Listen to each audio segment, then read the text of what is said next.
5 years the Kansas City Chiefs are in the Super Bowl, but it wasn't easy. We break down the Chiefs' win and what went wrong for Baltimore. It was a great first half, but a historic collapse that left the Lions just short of their first Super Bowl. We'll place blame for their loss and give credit to the 49ers. Taylor Swift is Vegas bound, and we've already figured out how she'll get from Japan to the big game. Where will she be if Kansas City lifts the Lombardi? It's time to speculate. That and more next on The Rally. Happy Monday, everybody. Welcome to The Rally. Brooke Fletcher here alongside Joshua Perry, and we have former Michigan quarterback Devin Gardner back in studio with us. Dev, good to see ya. It's good to be here. I'm excited, even though our Lions didn't win. I know. It was a really tough night for me last night. Was it? No, it was. I felt really bad for him. I mean, you have to be excited about the direction of where the Lions are going, but it was the way that they lost. It was tough for the city of Detroit. Yeah, I was so sad. I had to soothe myself. I went to go see Beekeeper at 9:55. At 10 out of 10, highly recommend. 55, Yep. Right after, just to kind of get your mind off Had to get of my it. mind off of it, yeah. Where did you watch the Super Bowl? I mean, not the Super Bowl, the games. At the crib, on At the the couch. crib? Mm-hmm. Yes. Yep. Posted up. Well, let's dive deeper into those championship games because there's a lot to break down. In today's big trends, listen, the 49ers and the Chiefs, they are heading to Vegas, baby. Patrick Mahomes and the Chiefs, they shut off why they're the defending champs after their dominant performance over the Ravens. But the toughest loss, like we said, it goes to the Lions. After an incredible first half from Dan Campbell and co., Detroit fell apart in the second half, giving up a 17-point lead that sent them home packing, just missing out on their first ever Super Bowl appearance. So, like I said, this was a tough one to watch. The second half, I don't know what was going on in that third quarter, but Joshua, did the Lions lose or the 49ers win?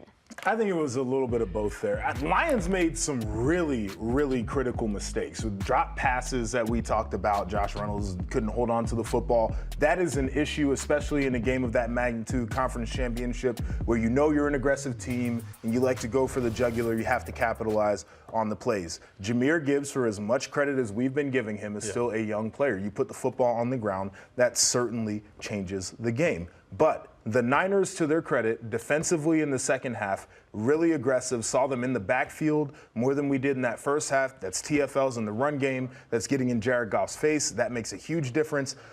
And then on offense, they really stepped up. And we'll talk about Brock Purdy here in a second and what he did in terms of his heroics. But, they had the Lions number. The Lions could not stop a nosebleed defensively in the second half. And that's where the game changed. It was two completely different versions of these teams, and the Niners just had more gas at the end of it. Yeah, I think it's a little of both as well, but for the Lions, they just haven't been there. And there is something to say about being in that position and knowing what it's like to be in these high-pressure situations and games. And so you get up by a lot. They didn't know what to do with themselves. It's like they were almost surprised that they were dominating the game the way that they were. And I think coming in that second half, they relaxed. They thought, oh, let's just hurry up and get out of here because we're going to the Super Bowl. They were throwing a party in Detroit. I'm just telling you, I wasn't at the watch party, but I'm telling you, they were throwing a party thinking like, oh, wow, we're going to the Super Bowl. And when you start to think like that, Josh, you know that that's when everything starts to snowball downhill. You get one turnover here, the ball bounces wrong there, it bounced off a face mask there, and now you're at home and 1, 2, 3 Cancun. You're just not paying. You're just not paying attention to detail, and it was obvious. You mentioned the Josh Reynolds, a couple of drop balls there, not converting on fourth down, and then you have Jahmyr Gibbs, with the fumble, and then not to mention what was in the punt, and that was with the special teams, that and that was that was bad. But a lot of people are. The next day after a loss and you're like, play the what if game, right? And so the biggest question is surrounding Dan Campbell and his decisions to go for it on fourth down. The Lions were 15 of 20, 75% at converting on fourth down and 3 or fewer in the regular season, plus 2 of 2 in the postseason. Yeah. So do you think with that, he should have gone for it on fourth down, or should he have kicked the field goal? Should have gone for it. 100%. Every single time. That's how they got there. This is what their team is. And I think, first off, what people need to understand about analytics, and I know there's been a big debate in the football community.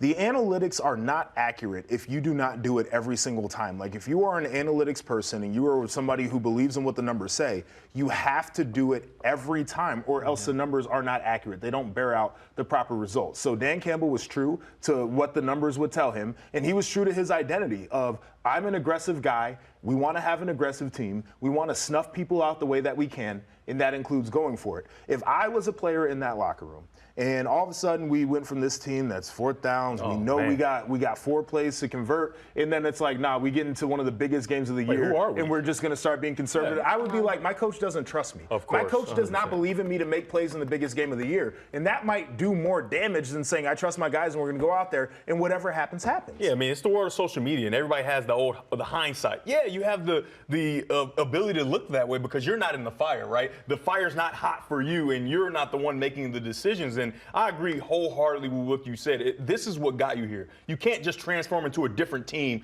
because you're in this high-pressure situation. That is scared, if you ask me. Well, and I agree with you guys that he should have gone for it on the 4th down because that's been his philosophy all season long. But just to play the other side here, we all talk about, not just in football, but in every sport, that the playoffs, the postseason, you have to coach differently. You have to play differently. It's a completely different game there. And also having situational awareness. That was one of the worst third quarters I have ever seen. And you could tell that the momentum was taken away from them. With that, as a coach, you're looking, is this the right decision, given the 2 drop passes, given the fumble? Should we go? Is it smart to go for it on 4th down? Because this is not the team that I'm used to coaching. This is not this Lions team. Who says the field goals convert?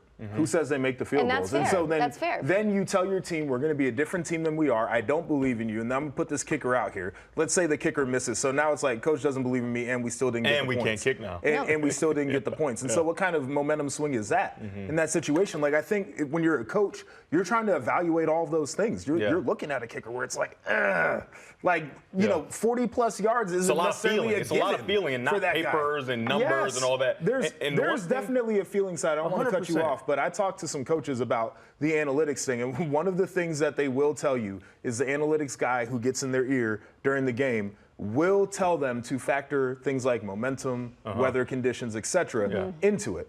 But if you're a coach and you're saying, okay, I believe in my guys, that's where the momentum thing probably comes in. And the one thing we have to remember, this is a growing team. This is Campbell's first opportunity in this situation, right? So he's going to improve and do different things. Now, obviously, if you're a Detroit fan, you would have wanted him to figure it out and know what to do and get to the Super Bowl. But that's just not realistic. That's not how it works. And I think he's going to be better for it. Now, next year, he may lose both his coordinators. And we see what happened with the Eagles when they lost their coordinator. So we don't know how it's going to shake out. But I think he's going to be a better coach. He's going to make better decisions. We saw him improve from year to year to year. And year 4 should be the same thing. Well, and he had no regrets when it came to going for those on his 4th down calls there because, again, that's been his philosophy all season long. That is why we love Dan Campbell here because he is so aggressive with not his because play he calling. bites kneecaps and rips. Well, that too. And the fact that he chugs how many coffees a day. That's a lot of coffee. He's a very unique guy. We love Dan Campbell here, but let's get to the other side, and that is for the 49ers here. Got to give them props there for that conversion and being able to go to the Super Bowl. But let's move to the next game, and that is the Chiefs taking on the Ravens. They're heading to their 4th Super Bowl in the last 5 years, thanks to Patrick Mahomes right there. So what went right for the Chiefs in this one, Joshua? I think it's a couple of things. Patrick Mahomes, Travis Kelce, they really have 3 weapons on that offense. I put Isaiah Pacheco in there as a pretty dynamic guy.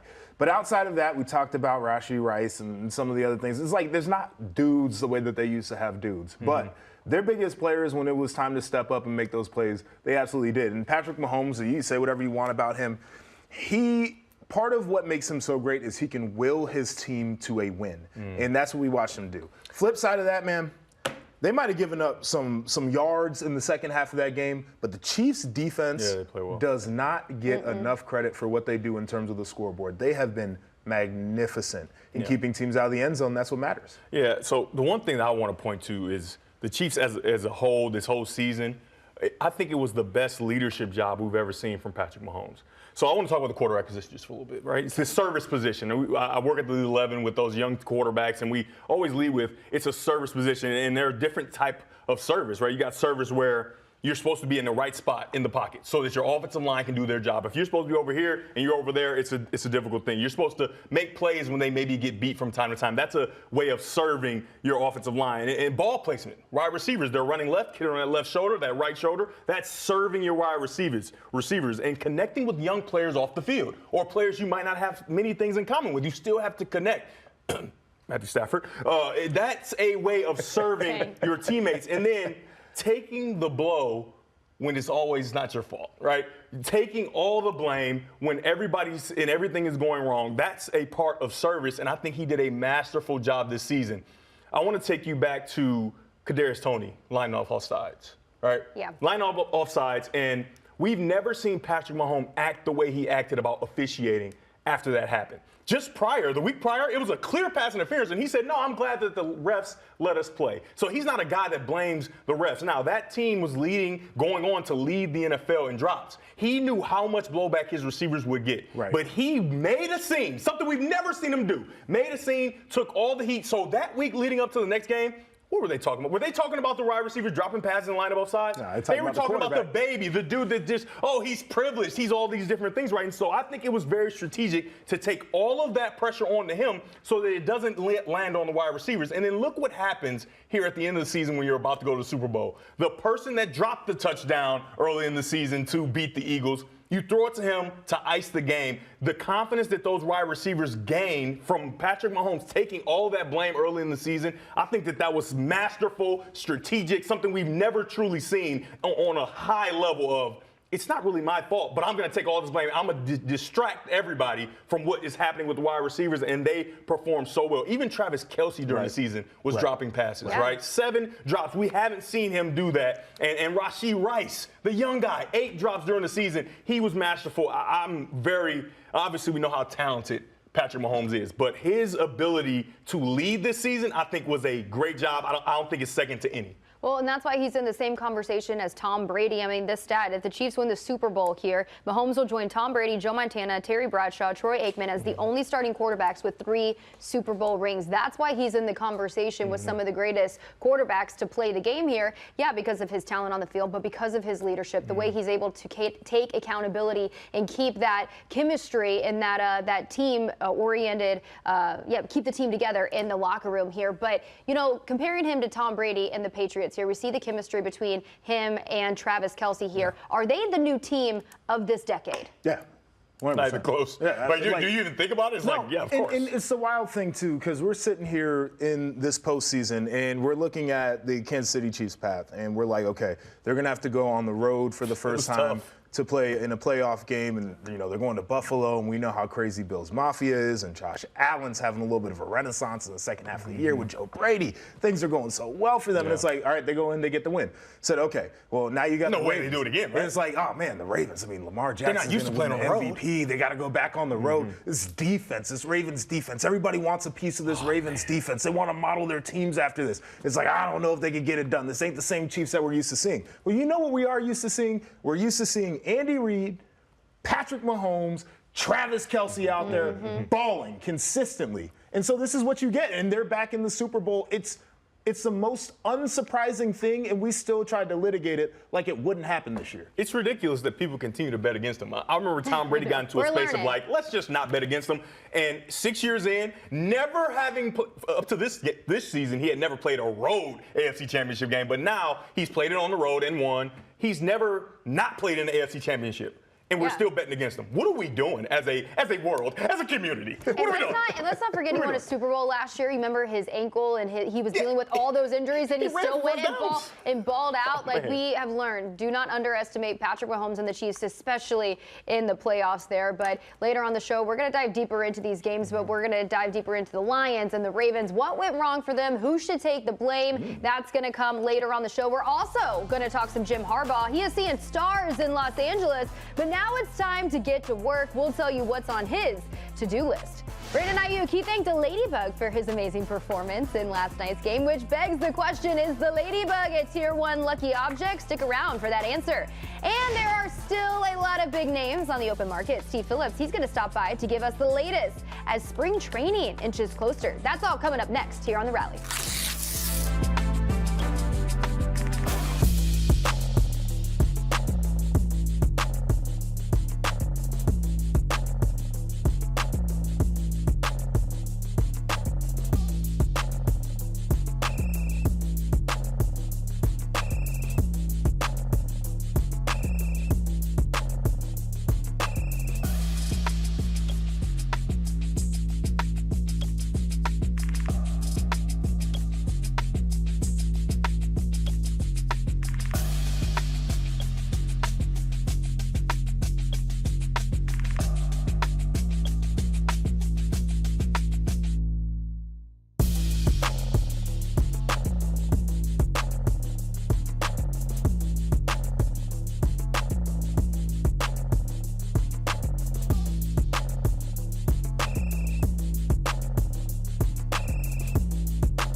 There he is, Jim Harbaugh. First look at him in the powder blue. Yes, since he is hired as the head coach of the LA Chargers here. The Chargers, they posted that on social media early this morning. So it's time to look ahead on what's to come for Jim Harbaugh there in Los Angeles, coaching the NFL team alongside Justin Herbert, seeing if they can get them to a Super Bowl here. So what's on the to-do list for Jim?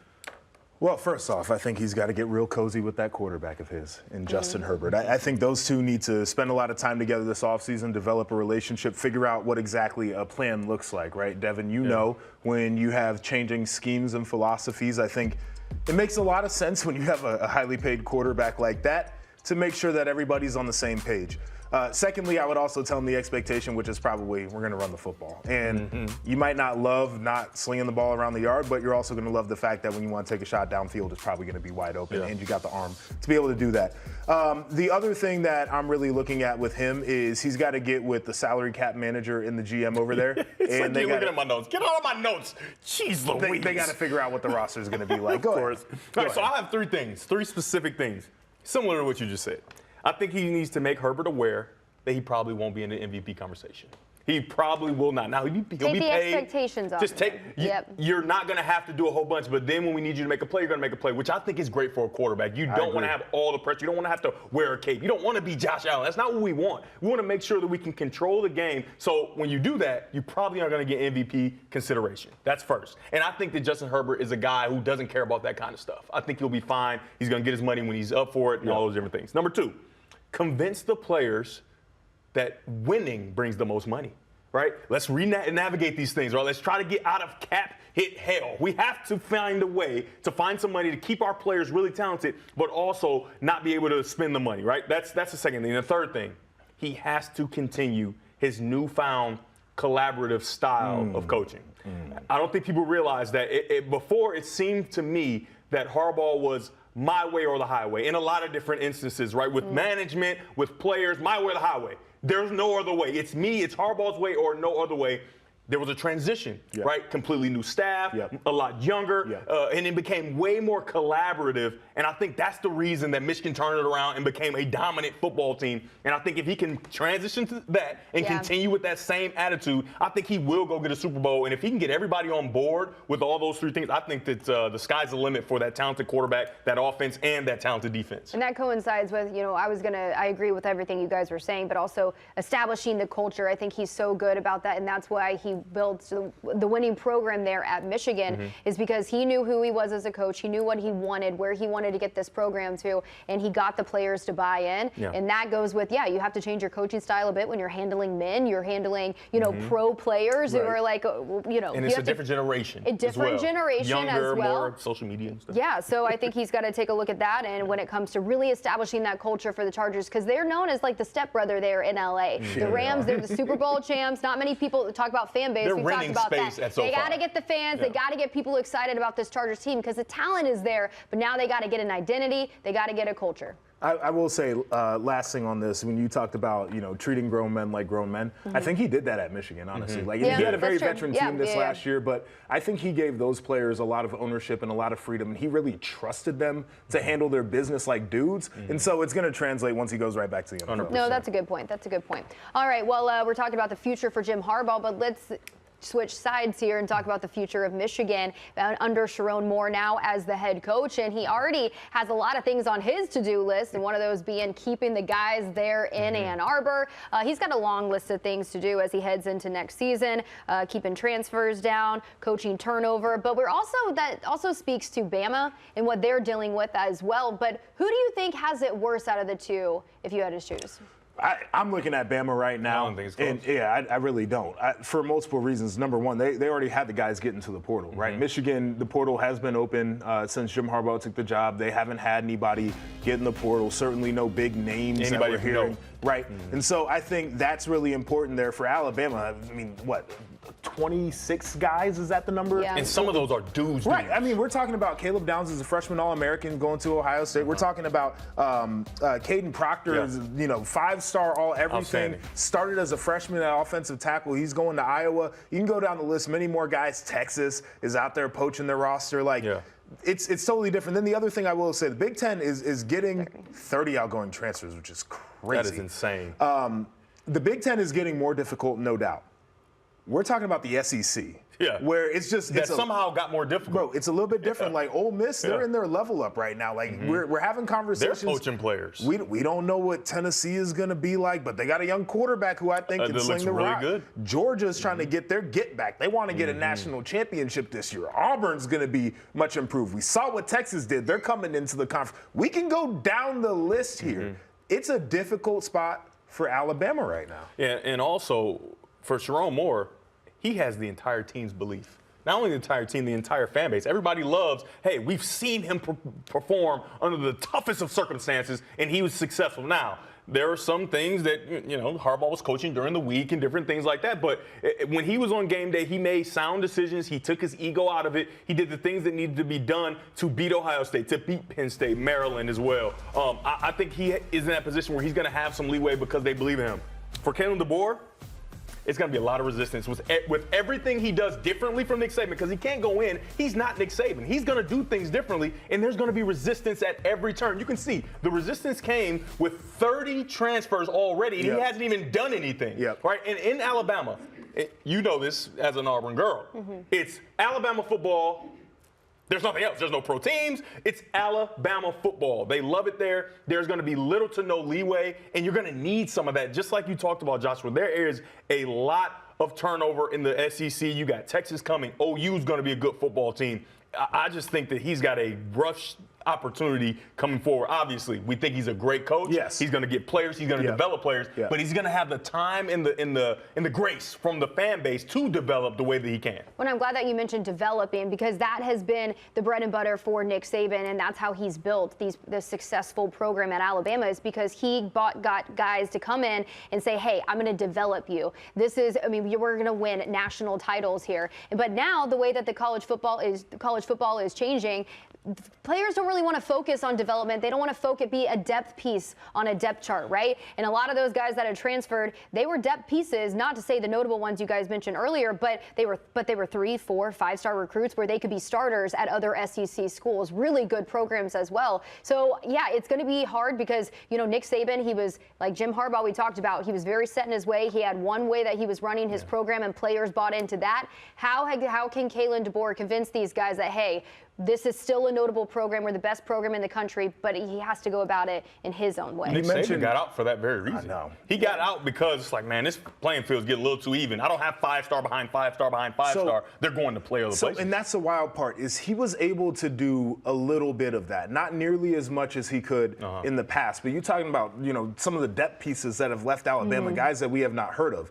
Those guys were most likely waiting their turn under Nick Saban with the anticipation that they would compete for a national title and have a chance to be a high-round even if NFL I don't play, draft I'm pick. going to get a ring, and I'm going to play in a lot of meaningful When games. I was at Ohio State, that's how it was. We had stockpile guys, and of course the portal wasn't there, but dudes were comfortable saying, I just need to make it to year 3, ball out for 1 year, and I could be a first-round pick. They only played 1 year of college ball, and they were like, I'm going to the league. Because look at the guys in the league and the success Alabama players have had in the league. They see it, and they know I'm on the right path if I am playing for Nick Saban. But Kalen DeBoer doesn't have that clout to tell a dude to wait 3 years before he gets on the field yet. They have to see the results from him to want to do that. But he has proven going to Washington, yes, it was in the Pac-12, a completely different level of playing field there, but he did it over 2 years. He said, I was able to turn a program around. I can do it here at Alabama, but it's going to be really tough in the Southeastern Conference where recruiting is a lot tougher, and there are a lot of good teams in the SEC with UGA being at the top. Pacific Northwest is obscurity. It's a lot easier to develop and have leeway in obscurity. Yeah, it is. No, I know. And then we didn't even get an opportunity to talk about the schedules coming up, but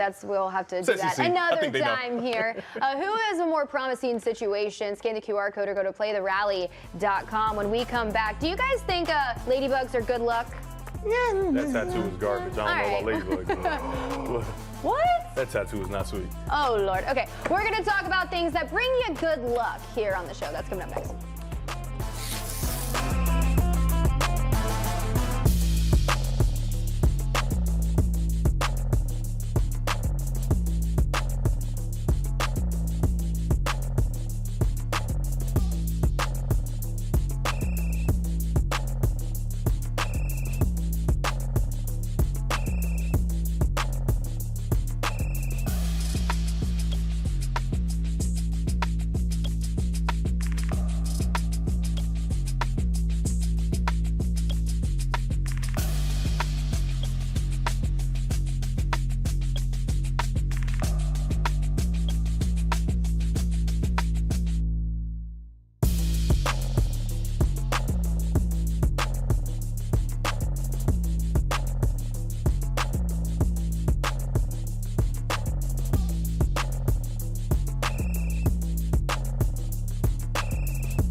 It's a good time to be a Knicks fan. They've won 12 of their last 14 games since the first of the year. Shams reported that OG Anunoby is out tonight with an elbow issue, but they are dealing with an even more bigger issue. And for more on that, let's bring in Shams Charania. It's expected Julius Randle will miss at least a few weeks with that shoulder dislocation. He underwent an x-ray that revealed that dislocation, and I'm told he had an MRI on Saturday night that did not reveal significant damage and gives the Knicks confidence that this will be an injury that's going to take several weeks to recover from instead of a potential season-ending surgery or anything long-term. Randle's value to this Knicks team is immense. On the floor, he's averaging 24 points, 9 rebounds, 5 assists. He has the most 20 and 10 games by a Knick over the last 25 years. He's an essential part of this team and any chance it has to compete for a title. And the Knicks so far are operating as if this is not going to be a significant season-ending potential injury for Julius Randle. Good stuff, Shams. All right, after the 49ers win last night over the Lions, Brandon Ayuk, he said this before the game. A ladybug landed on my shoe, and y'all know what that means. So that's all I can say, because other than that, I don't know. Just great luck. God was with us today. All right, well, it definitely brought them some good luck. Did you guys see that second half of that game? Yeah. Different They game. had a lot of luck on their side, alongside some really good play there. But do you believe in the power of the ladybug? The ladybug, It's a bug, and I'm not a bug guy. I saw a ladybug in my apartment. I said, first of all, how did you get in here? And I tried to get Is that what you said to it? How did you get in here? How did you get in here? I mean, I understand the I whole didn't luck invite thing, you but in. For here. the sake of the segment, yes, but I have not had that type of luck with ladybugs. I think a ladybug brings some good luck there. All right, Some weird things you guys were talking there's about some earlier. There's some other things that bring you good luck, which we wanted to go through those, and we created a little pyramid here to establish some hierarchy here. Alrighty. So let's start with the third tier of things that bring you some good luck. What do we got? All right, so let's see. We have the horseshoe. The horseshoe, of course. So people hang a horseshoe up when you're trying to establish some good luck there. Put it above the door, what have you. Saw Yeah. the horseshoe tattoo. We also have the salt. You know, some people say throw salt over your shoulder. Yeah, How about absolutely. 11-11? Make a wish. wish. Make a wish. I do like 11-11. I do I that. feel like I catch it quite frequently. I know Seattle Sam was doing the 11-11 Make a Wish. That's right. We have some knock on wood. I like the wood. Okay. I thought There. that was a brick. It looks Wonder a little, what It is does that kinda brick all look- about? We're gonna go It's with a piece of brickish. wood there. It definitely we have is. a rainbow. Yeah. You see a Rainbows nice are nice, rainbow. but it's the pot of gold That's really it. is what it really I is. would love to find a pot of gold at the end of the rainbow. Me but too. that's Wait, you got a neither pot here. of gold. What are you talking about? What do you mean? And then the rabbit's foot. I'm not big on the rabbit's foot. I think the rabbit's foot is cool. It's not for me, but I do think it's cool. I don't think All right. I want dead animal feet, but Let's get to the middle tier here. Sure. Things that are like harder to find. Okay. ooh, the So you wishbone got on the old Thanksgiving. wishbone, yeah. Yeah, it's one of my favorites there. You only get it on a few occasions. Of course, you got the 4-leaf clover in the middle there. I'd love to find know one of about those. But Brooke, what's that over there? Okay, this is bird's poop. I don't and know so about that. this was something that happened to me when I was living in New York, and New York really humbled me, and I was at a dog park and a bird pooped on me, and I was like, could my time here get any worse? And then somebody told me, you know what? It's good luck. And I ended up turning things around in New York. I had a great experience there. So it really does bring good luck if a Brooke, bird no, poops on I'm you. gonna have to go no on there. I'm just telling telling you, that you. person just wanted you to make you feel better about getting pooped on by an animal. That's firstly. And Look secondly, it up, you are Devin. already gonna be great, Brooke. No matter if you got pooped on or not, that's disgusting. No, out. So I've Nope. heard this. I have heard this. You heard this too. Yeah, I'm so not the Brooke's only not one. just making this up. Nope. It's I do ridiculous. not know if it brings luck, but this is something I have heard. It's ridiculous. I am living proof that it does bring good luck, Ish. or it's just a coincidence there. But we got to get to the top tier. The top tier. This was hard to narrow it down, and we went with a shooting star. Yes. How rare is it to find a shooting star? Yeah. Have you guys Rare. seen one? No, that's why I'm unlucky. What are you talking about? Did you just try to demonstrate, I'm a- reenact no, a shooting star? He's saying, Hey, Sam, look at me. He's a star and he's shooting. You see that shot? This is what he was saying. I'm shooting star. Yeah. There you go, I guys. didn't see the back of the jacket yet. Oh. Hold on. Go The ahead back and of the let the people jacket's see this. nice. Hot damn, that is fresh. I'm a shooting star. Duh. Wow, look at him. That is nice. Look at him. shooting stars. Wow. And then the ladybug, of course. Yeah. Which Well, I still think brings everybody a lot knows of Ladybug. Hey, it worked for the 49ers last night and Brandon Ayuk. All right, coming up, we're going to talk some baseball here with Steve Phillips. He's stopping by to give us the latest as we inch closer to spring training. More rally after this.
Just 24 days away from our first spring training game, just around the corner with pitchers and catchers report. So no better time to talk some baseball. Let's welcome in former Mets GM Steve Phillips. Steve, how's it going? I know you're a little upset about the Lions loss last night. Yeah, you know, my day started poorly yesterday. A bird pooped on me, and then the Lions lost. So I got to tell you, the person who said that a bird pooping on them is good luck is the person who got pooped on.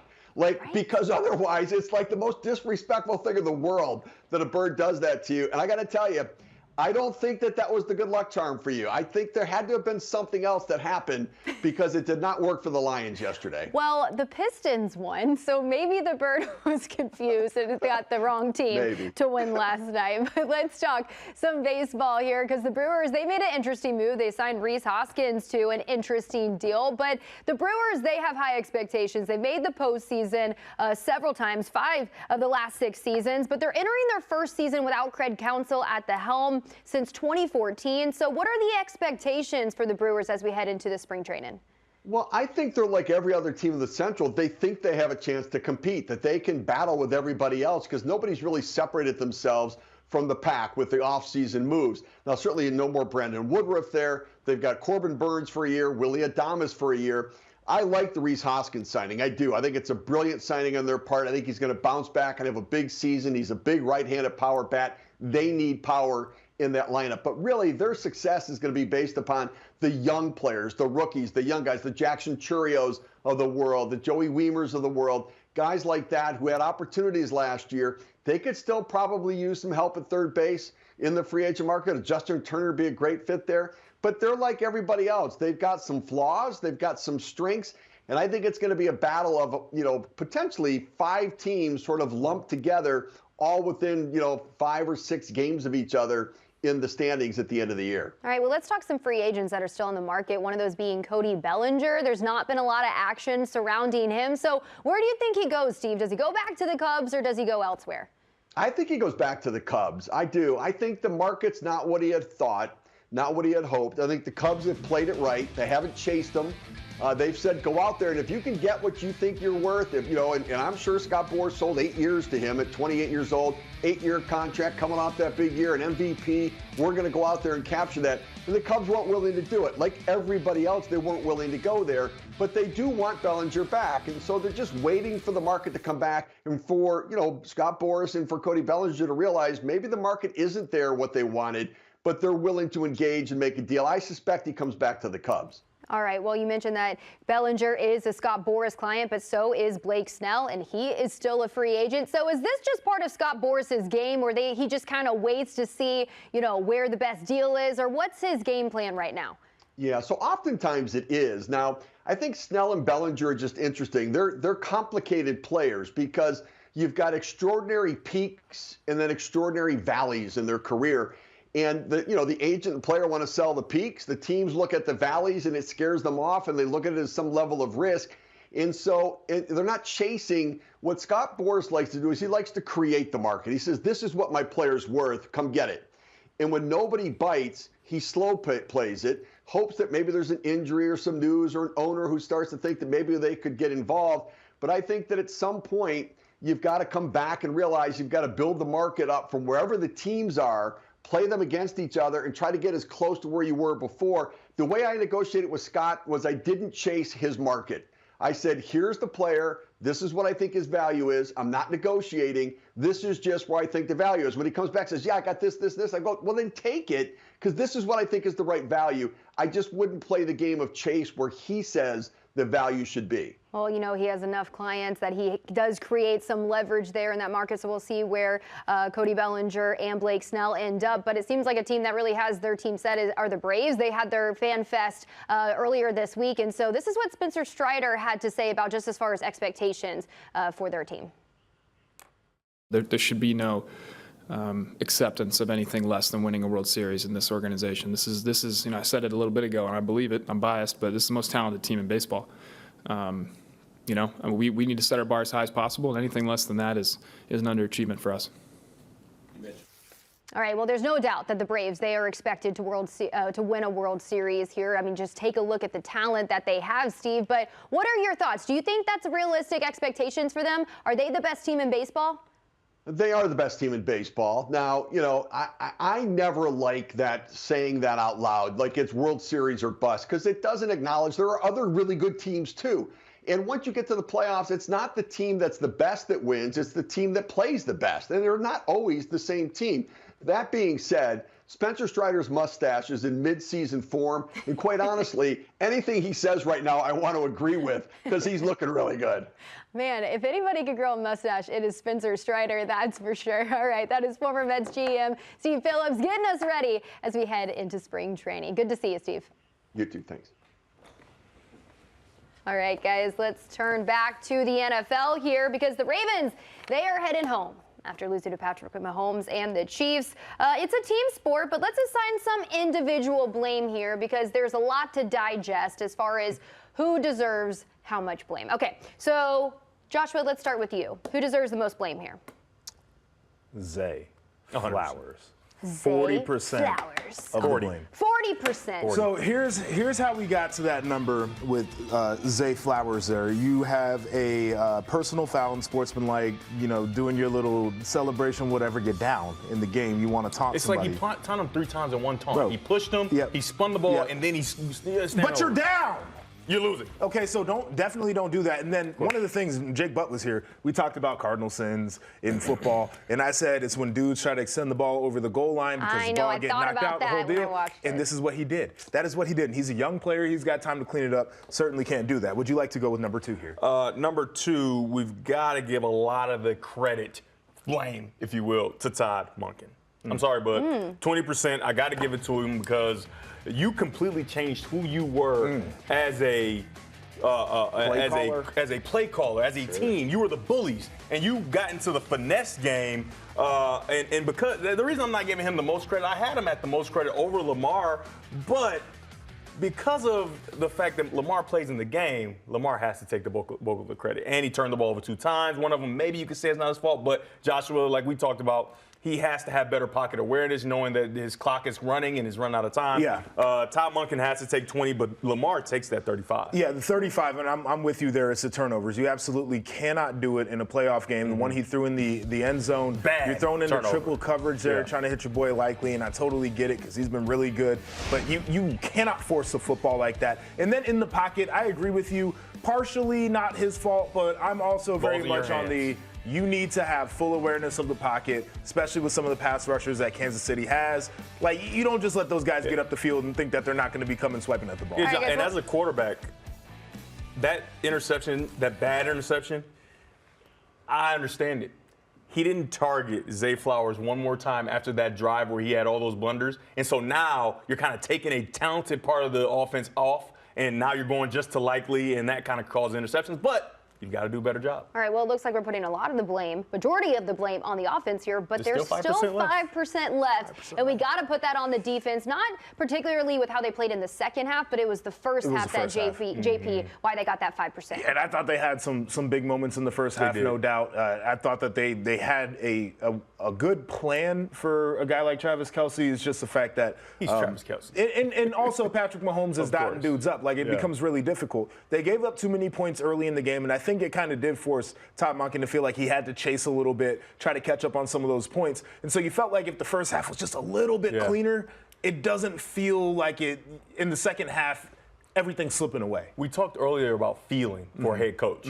The game was never far, but as football, we know that game was not nearly as close as it looked like. And it just was the Kansas City Chiefs doing a great job of knowing what the situation was and that they could just sit on the ball essentially and not really have to take the risk. And while the Ravens were like, we've got to do something. Patrick Mahomes is getting too many opportunities, and they were really panicking. And then, you know, with the Chiefs too, there's always that idea that if they want to turn it up, if they want to get the ball down the field, they can. Because they have that experience, and they make it look so easy. They're like, we've been here before. 39, almost 30-plus yard completion. For the last 5 seasons we've been here. Okay, so let's get to, matter of fact, let's get to the Lions, because we actually had to break this down with more percentages because of that second half and that loss against the 49ers. And I say it that way because I'm so frustrated. All right, so I'm so frustrated as I hold my fist in the air. It's such a small fist. Why'd you have to go there? Why'd you gotta go there? Okay, we put 33% on the second half defense, JP. Why? Couldn't stop a nosebleed. I said it earlier. The second half defense said, we got a big enough lead. We don't have to play. We don't have to make. And then this is what I told Devin too, just from a guy who has played on the defensive side of the ball. Brock Purdy, what he did with his legs, I think was as big of a factor as anything else in that game. And you get one time, and it's like, all right, you know what? Not gonna let it happen again. Maybe you get the second one, it's like, all right. It's like the fool me once, shame on you. Right. Okay, but the third time, and not only that, but it's the third time, and my man is putting his shoulder down, taking on contact. He is not sliding. We gotta punish him. We have to punish him. We have to hurt this man. He can't play the game anymore. I'm not letting him take over the game like this. If he thinks he wants to put his shoulder down as an NFL quarterback, I'm hurting him. And that didn't happen, so I got to put blame on him. And a super undersized NFL quarterback at that. Come on, man. We got to get to Josh Reynolds here because we gave him 28%. Rightfully so. Yeah, right, we had to just because of who he had been all season. Even in the playoffs, he was so reliable. He was the safety blanket. He's the guy that, coming from the Rams with Jared Goff, I can depend on you. And he had an opportunity, and if he catches some of those passes, this game may look entirely different. So he has to take a lot of that blame, and it's just like, who is this guy? Right, he came out and was a different player than he had been all year. Even in the playoffs, he had made so many big catches, especially against his former team in the Rams. And I don't know if it was because it's on the road or what the issue was, but he just did not show up. No, it was so super frustrating. And when Jared Goff went back to him and then he dropped it again, I was like, oh, come on. And the fact that the 49ers, they were able to capitalize off of those turnovers there and find the end zone, it just makes it that much harder to watch. But who else do we have? It was a tough watch. Who else do we have to? Yeah, go ahead. So we got Kindle Vildor on here, and you would know him. Say his number so everybody knows who he is. It's 29, 29, right? 29. Yeah, we would know him because there was a ball that bounced right off of his face mask into the arms of Ayuk. And now we're giving Ladybug the credit. We're not talking about that if you and so that was a lucky play. Maybe the Ladybug was right on that one.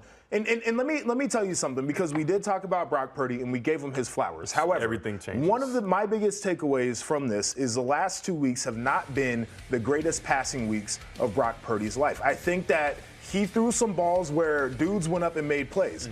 This is one of him, because if that is an interception instead of a ball that ricochets off of your face mask and the play dies, the 5-yard line, again, we're talking about a different game. We're talking about the Niners going down. Brock Purdy isn't who we thought they were, and the Lions going to the Super Bowl, and that's not the way it went. 100%. I mean, he had an opportunity.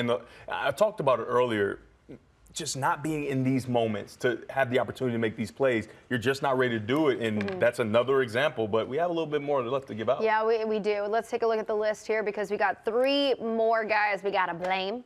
And we got to move. Well, Jahmyr Gibbs, he's not up there, but we did put some. Oh, there he is at the very bottom. We did put 10% on Jahmyr Gibbs you can't fumble. Come on, Jahmyr. And he has been so good all season long. But you got to give credit to that 49ers defense, because I don't remember who it was. That was a great defensive play. And the exchange on that, too. Gibbs had the wrong arm up, and there was some confusion back there. And we don't want to just blame Gibbs. We don't know if he went the wrong way. The quarterback could have went the wrong way. You had the quarterback on the list. Why? Oh, we do have him on the list because the difference in the game was Brock Purdy's legs. And Jared Goff just isn't able to be mobile, and so that takes away an element of the game that can really help a team, as we saw from the 49ers. The difference in the game was the legs of Brock Purdy. And then finally, we got to talk about Dan Campbell. We touched on him a little bit earlier on the show, and the reason why we give him 5%. The first half, it was textbook. It was beautiful football. Running it down their throats. Just run it down their throats. And I don't know if it was maybe a lack of adjustments. Obviously, those fourth down, those calls, they're questionable. We kind of gave him a pass on those, though. Right, and people were going to play the what-if game there. But why else do you think he deserves that 5%? Yeah, he coached the team, right? Right, yeah. You lose a 17-point lead, something we haven't seen in the conference championship game before. Like, you got to take some blame. You got to have some blame. Yeah. All right, well, there's always next year, I guess Lions. that's what they say. Yeah. I don't know. He And said it might not be a next year. No, listen, I think we know he's an emotional coach there, and it's a tough loss for them, but I think we know for sure that the Lions, this is just the beginning of that new era there in Detroit. Sure? We know it's just the beginning for a new era there in Detroit. We know in this world for sure. Okay, well, Taxes. we know, not for sure, but we know it's a new era there in Detroit, and that it's only going to go up from here. And I'm saying it because I'm a positive person. All right. Positive Polly. Positive Patty. Is there anything wrong with being positive? Come on now. Where would the Chiefs be without Taylor Swift? So positive. You thought we were going to get through a show without talking about Taylor, huh? She'd be swag. Well, you're wrong. Luckily, we never have have to worry about that again. We'll check in on the most important person associated with the Kansas City Chiefs. That's coming up next. Should we flex her? Brooke, have you? Let's do it.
a look at this picture tweeted out by Jeff Darlington. We got Andy Reid singling out Taylor Swift and her contribution to the team while on the podium after the game yesterday. Look at them pointing.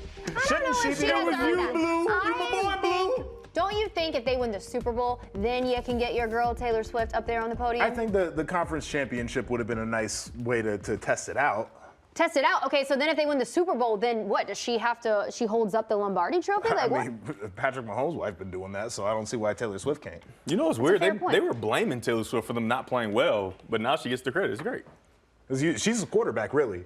Because Do you she's think- taking the blame when they don't play well, and then she's You know getting the what I credit mean? when they She's do. living the That makes quarterback me- life. I have so many questions because Andy. So many questions. Well, yeah, the fact that Andy pointed Taylor out. Like, are they best friends? my Do they girl, like my text girl all the too. time? I Do you think mean, they like she hang gonna out? be- they gonna be on a I commercial don't together know soon. if How they close text are they? all the I time. need to know. But certainly At least they have pen met, pals. and I think it's also a nice acknowledgement when the young lady's up there pointing at you He's that like, you should point thank back. you. Like, Hey, you that's don't your leave move. Taylor Swift You hanging. don't But that's your Team a dance lot of move, money. Brooke. Your dance move was the point, but to nobody though. Exactly. Andy Reid, he don't point at me. Hey, swag sir. Taylor Swift Oh. carries Chiefs to Super Bowl. I do have a problem with. Whoever made that upstairs, I guys. would like for you to change that. This. I right love here. it. I love it here. Let's play into it. Don't Have play you- me. Okay. Bro. Here's something such that we a mean have to guy. take into account, guys.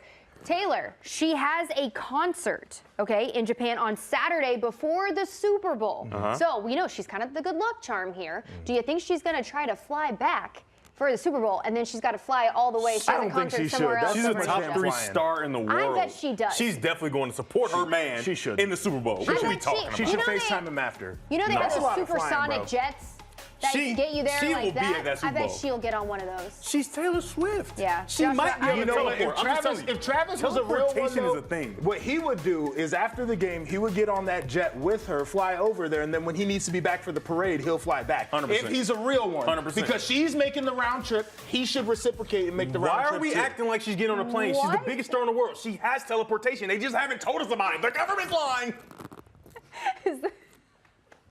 Teleportation delivers exists. Chiefs. Again, we're delivers not Chiefs we're to not Super doing Bowl. this, okay? Are we doing this just to make Joshua Teleportation mad? exists. No, they're just being ignorant right now. Listen, I think that she has proven how much that she cares. I don't know if they say the L word. I would imagine they say they love each other, right? I mean, they kiss him. They and kiss stuff. in public. yeah, that's true. She loves PDA. her some Travis Kelce. She's gonna make the effort. All right, let's take a quick trip across the Rallyverse, real quick, just because it's Monday. All right, Cleveland is Devin's home face on to the there? Rock and Roll Hall of Fame. Who's your favorite artist in that Hall of Fame? We got the Clippers taking on the Cavs. I don't know. Who's in there? Is Prince I in think there? Miley Cyrus is in there. Is Prince in there? Prince has to be in there. Come on. Then yeah, I would say him. What Yeah, about Prince is Purple Rain. It's good. what's your Purple Rain? Is that your favorite Prince song? Purple Rain. Oh, can't sing it. You guys are just messing with Joshua here. Is T Swift the Chiefs MVP, Joshua? Joshua, that was a very serious question. Hey, swag sir, come on. Yeah. Oh, the Have a good camera night, left. guys. We can't do.